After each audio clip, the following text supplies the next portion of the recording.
This week on Arizona Illustrated, dreams, dedication, and community. We're not gonna stop. We can't stop. Like, this is your dream. You gotta fight for it. Inner peace through meditation. My wish for anyone is that they gain some insight into the power of their own mind and their own potential for peace. And finding Flora, the air plant.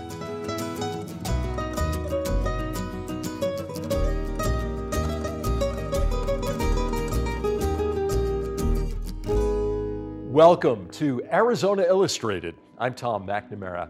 We are often told from a young age by parents, teachers, and mentors, find your passion, do what you love, and you'll never work a day in your life. Not that there won't be some struggle and strife, but you will find joy and meaning by being true to your life's compass. Scott Giroux went out into the world to follow his true north and discovered that life can be an unpredictable ride.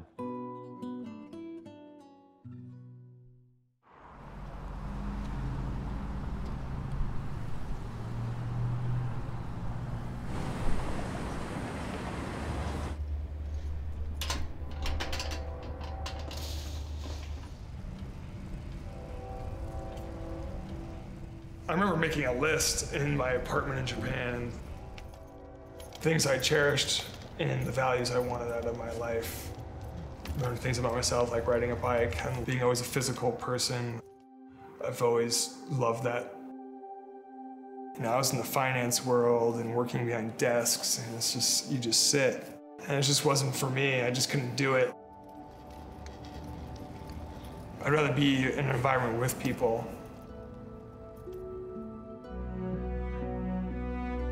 The idea of day-to-day work and putting in that life routine into something and trying to perfect it and make something wholesome just came back to pizza.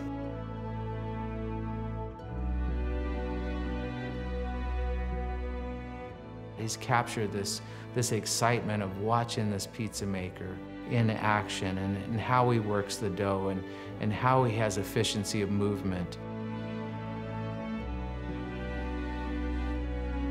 It's not just a pizza. It becomes a story about the person.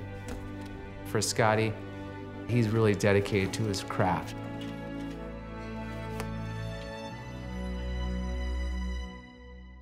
I met him at Pizzeria Bianco when he was working up in Phoenix.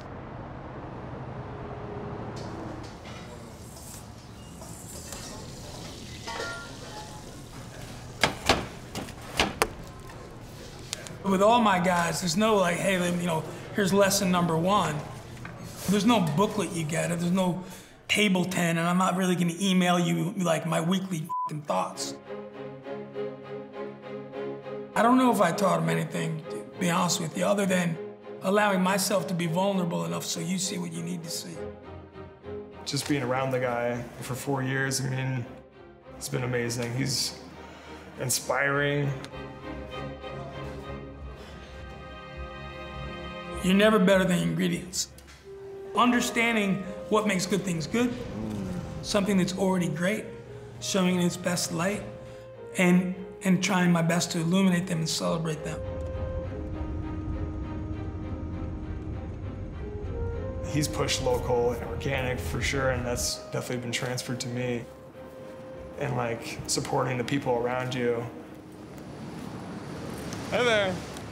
So you got basil and herbs? That's my main thing. This is our Genovese basil, and you can see the roots. The freshness is gonna be awesome. I mean, yeah, you can bite into it. It has like texture and juiciness to it already. It's still he had an extreme amount of talent already. He understood things. Water in it. Sure. Look at the size of this. Yeah, just ripping it off, you can smell it. Look at that. Some of the people that I brought down to Tucson end up loving so much. Scotty was one of those guys that said, hey man, I like to do my own thing, and I'm like, hey, what, you know, if that's your dream, dude, that's what you have to follow. And that's how it's gonna get delivered. Yeah, it's just gonna like get that. delivered, just like that. I felt welcomed here. I started getting to know the other business owners around here. They were all just so supportive. So I think it's gonna be good. All right. Thanks. One piece of advice that I did give him was work where you live instead of living where you work. That's going to be a huge factor in your success personally, regardless of what the business does. At first, it's the hardest thing, is trying to find a place. And I was scrambling and scrambling, trying to find it. Just around this corner, this block, is what attracted me to this place.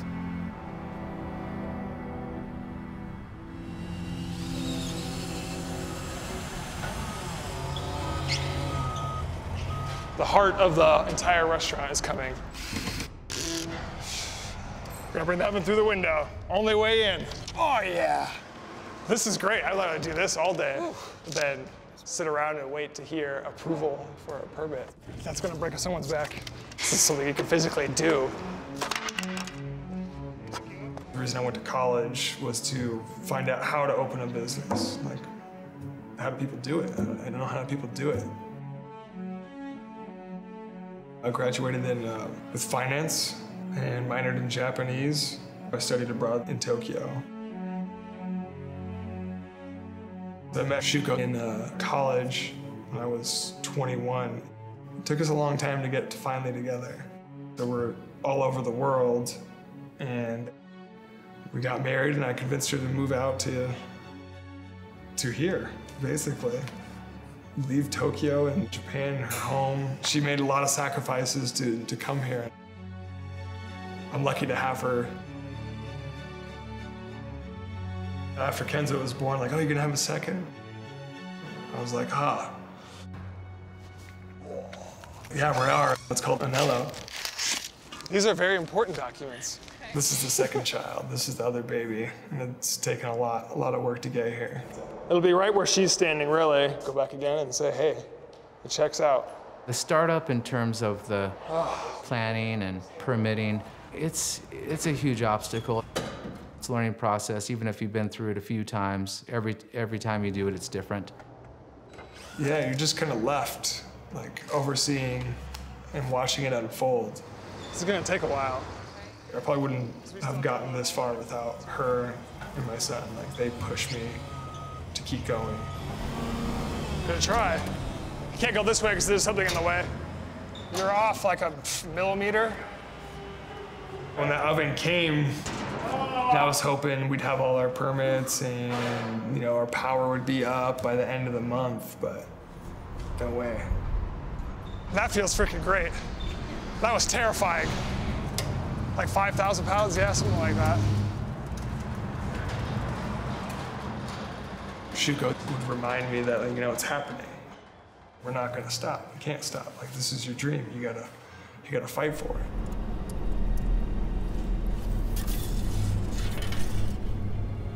Well, Scott's drive and determination, I think, just comes from being in the kitchen. Also, his study, his just lust for information, for travel, and for watching other people do. After my time spent in Japan, I wanted to go find the original pizza, and that is in Napoli. I flew out there with my bicycle, and then I just made this little tour of my bike and ate pizza everywhere. And I would just go to the pizzeria, and they would just learn to make dough, how to work an oven. I burned a lot of pizzas. He would just make fun of me all day, telling me, like, oh, I'm gonna call Pizzeria Nero. Oh, look at everything, oh, it's black again. Oh, you burned it. And I was like, it's like, I don't know what to say.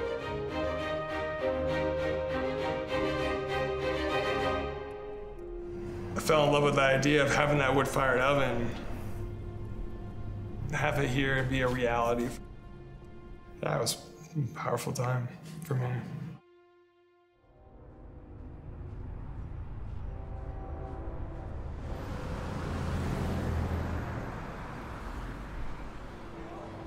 Are we going in?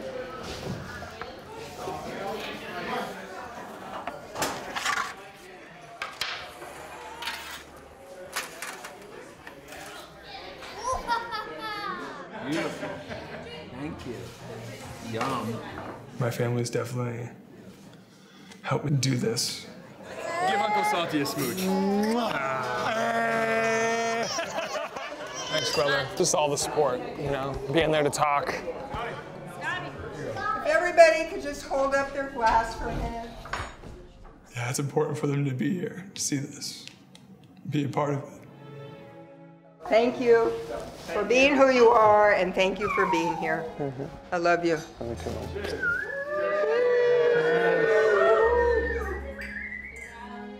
Feels really good. I didn't think I'd cry. Hanzo, here's some basil, buddy. Scotty created an environment for him to be really happy. And then when you do that, you're able to serve, you know, your restaurant community.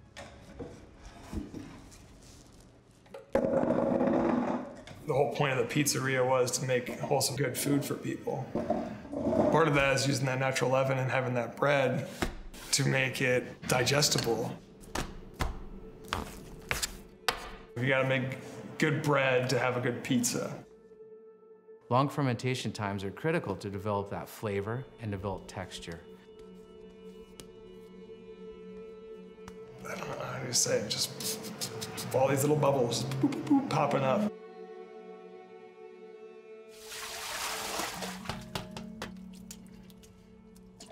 Instead of rushing the dough start to finish in 2 hours, he'll mix the dough one day, but he won't be using that dough until the following day. And keeping it simple, flour, water, and salt is all you need.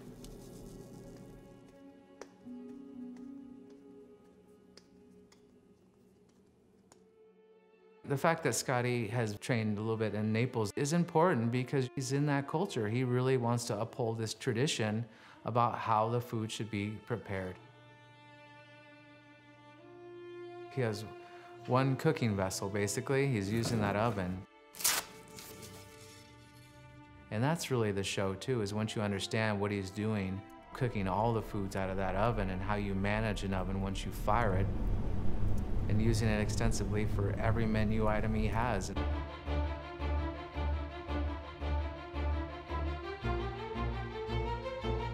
Two of the three pizzas I have are classics. They've been around forever.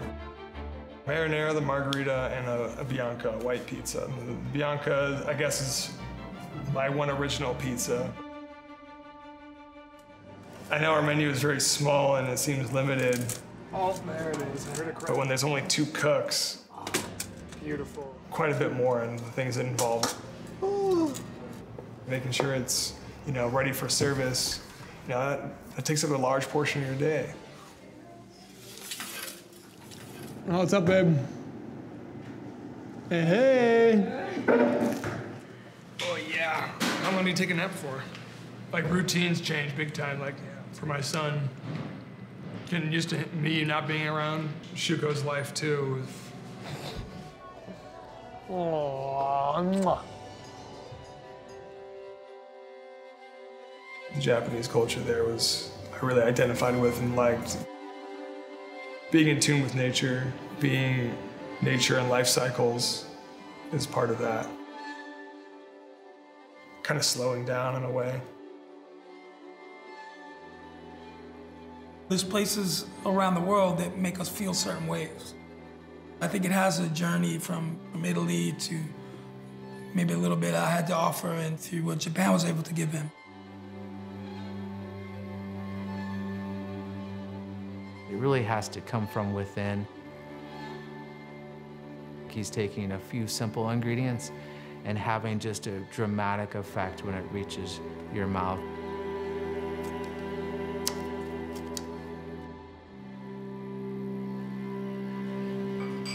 It's focusing on people and food, and it's about being here in this moment to enjoy what's in front of you. Great work. what's your name? Vincent. Vincent? Scott. Nice to meet you. I'll be back. Can't wait to see you again then. Ciao, Vincent. I want it to be approachable. I want people to welcome here. I want it to belong to Tucson.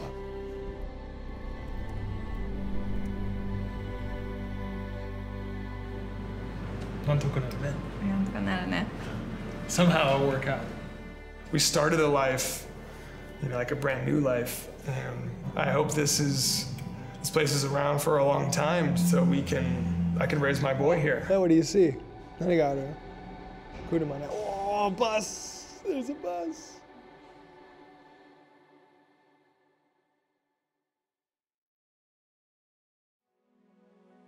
Last summer, producer Mitchell Riley spoke with two local Buddhist nuns about how they see the world with all of the stresses and distractions of daily life and the constant flow of conflict and suffering in the 24-hour news cycle.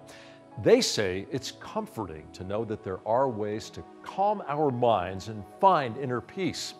Now, some of us turn to exercise, some to self-expression through music and art, and others to meditation. The latest in a series of cyber attacks. You know, people are so stressed. Rescuers search for survivors. And especially these days. Also recovered the bodies of 10 victims. It seems there's a lot of war, a lot of political upheaval. People just shouting at each other. Nobody's listening. Today, his tweets prompted some of the harshest criticism yet. Violence. Low IQ, crazy Mika. People so confused about where happiness comes from that they're harming others. That he fights fire with fire. Part of what's happening is we're responding with stress and anxiety about what will happen. Awarded an annual Gay Pride March today. It's very confusing and upsetting. It's hard to make sense of all that. We think my job is so stressful. What's happening in the world is stressing me out. We got it turned around. We're responding with stress.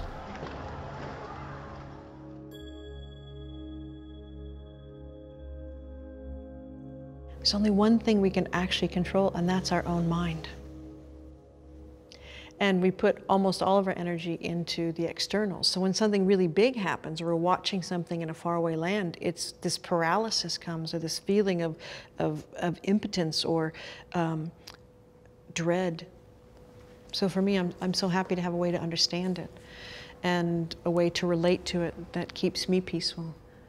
So that's very much part of Buddha's teachings. The path is recognizing that I can determine how I experience what's happening. I'm in charge of my response. And that's why we need meditation. Her name is Gen Kelsang Soglam, which means fortunate one on the path of accumulation. She is one of the teachers here at the Kadampa Meditation Center on Tucson's east side. It is a Buddhist temple. I'm a Buddhist. I'm like a full-on Buddhist. I'm a Buddhist nun. I'm occasionally accused of being a monk. Once adamantly, I said, okay, I'm a monk. The journey to find inner peace is at the core of their mission. More than 75 regular practitioners attend the center, as well as new students and visitors.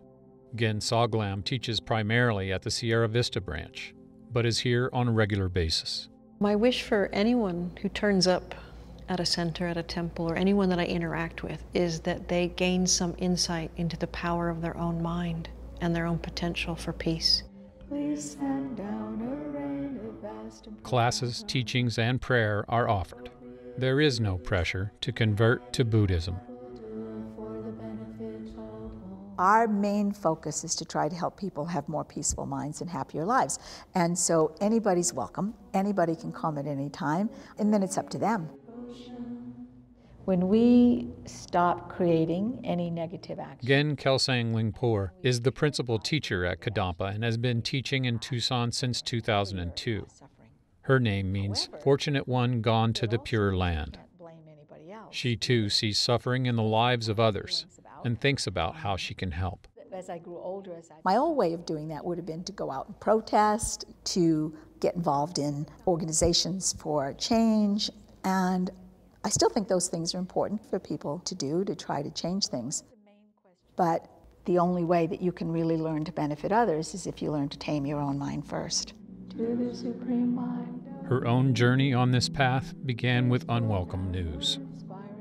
When I was 43, I was diagnosed with terminal cancer. And I was told I only had, at most, 2 years to live. All of a sudden, I had all these questions, you know, what's the meaning of life? What was the point? What was meaningful about my life? And when I thought about that, the only things that really seemed meaningful were things I did to help other people. She went about taming her own mind by letting go of a high-pressure career and a stressful relationship, and found Buddhism and meditation. And my mind changed completely. I mean, my life changed completely at that point. And then after a year and a half, I went in for tests and it was gone. I went into remission. So that was in 1993, so I shouldn't be around today. Both Soglam and Lingpur say that meditation is at the heart of their practice, and that it is the key to making positive change at a deep level. I had to almost train myself to enjoy it, you know? We train ourselves to enjoy things in life. Nobody's born loving football. Nobody's born loving skiing. And that happens in meditation too, which is why we have to train, because now you're noticing. You're noticing how often your mind wanders. I went to class for quite a long while before I started meditating, because that just seemed so boring. I was a New Yorker, I had places to go, people to see. You'd like me to sit still? You know, sitting still was just absurd. Twitchy mind, you know, trying to think about my breath, wandering off. And, you know, it's like playing the piano. If you just keep practicing. We practice meditation. That practice can calm the mind and bring us closer to inner peace. These practitioners are meditating at the Wat Buddhamita Buddhist Meditation Center in central Tucson. In meditation, we're taking a time out from our habitual ways of thinking. You know, you're so used to being aggravated with them and worrying about that. That's our mental habit and it carries the day. So in meditation, you step back and you train in deciding what you want to think about. So initially, that's just breath.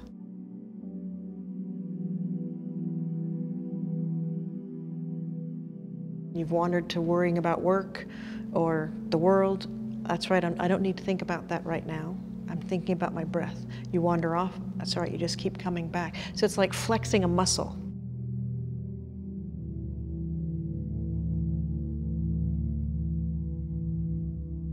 You start by getting in a comfortable position. Sit with your back straight, but not tense, relaxed. Eyes lowered, or you can close them if that's more comfortable for you. And then your mouth closed, your tongue resting against your teeth. And then you gradually turn your focus to your breath. The sensation is the air is going out and coming in. You try to let go of everything else and just hold your mind on that sensation. At the beginning, your mind's going to wander all the time. You notice your mind wandered, and you bring it back to the breath. Breathing meditation is a preliminary, so we use that to get better at deciding what we want to think about. Although it's just a preliminary, it still can really affect our stress levels and help us be more relaxed. Once you've got some control over your mind, then you want to start working on meditations that change or transform your mind. So for example, from an impatient mind to a patient mind, maybe a selfish mind to a generous mind, from a self-cherishing to cherishing others more, you know, from anger to compassion. And the idea is that if you can change your mind a little, you can change your mind a lot. If you don't have peace of mind, it doesn't matter how good things are externally, you're not going to be happy. And if you do have peace of mind, things can be pretty tough externally and you're still happy. So, you know, much more important to work on your mind than all of that other stuff, which is what we spend all our time doing. You know, we chase after more possessions and we chase after more money and more relationships, and those things can be nice if you're already peaceful and happy, and if you're not, it doesn't do any good.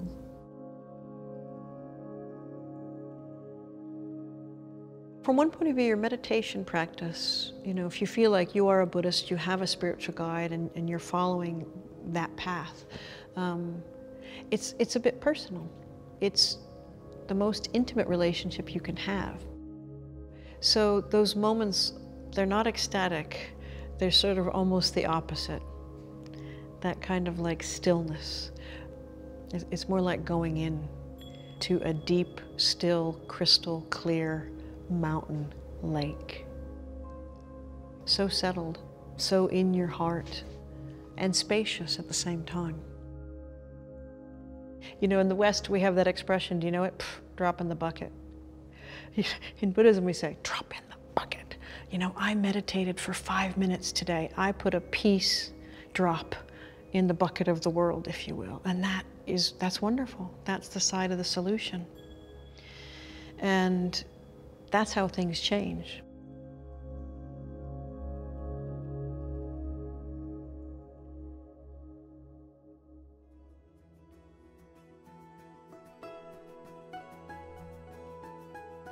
Many people want to grow healthy, thriving plants, and experts say it's not as hard as you think.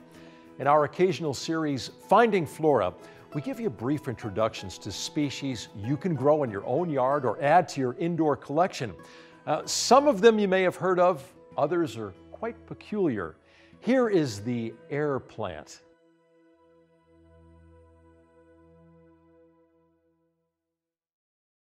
One of the plants that's become extremely popular these days is Tillandsia, the air plant. Although not really suited for exterior applications in the desert, it makes a great indoor plant.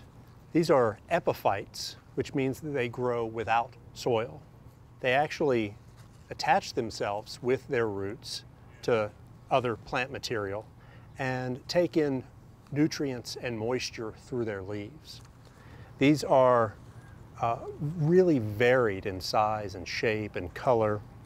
This one is a xerographica. It's a really large air plant, while you have the stricta is a tiny little air plant specimen. They all appreciate some humidity, so if you do have them in your home, these like to be dunked in cool water, left to dry upside down to allow all the moisture to escape, and then set in a location with indirect light. These are super popular plants, hundreds of species, tons of options, a great indoor plant. Thank you for joining us here on Arizona Illustrated. Next week, Adiba Nelson sharing her life. There's a different set of rules for how people of color get to go through this world as opposed to people not of color. And coming soon, British artist Andy Burgess. And I just stopped in my tracks, saw this artwork and said, oh my goodness, who is this artist? It's like Hopper meets pop art. And Liam Pace, Flying High. I'm Tom McNamara. See you then.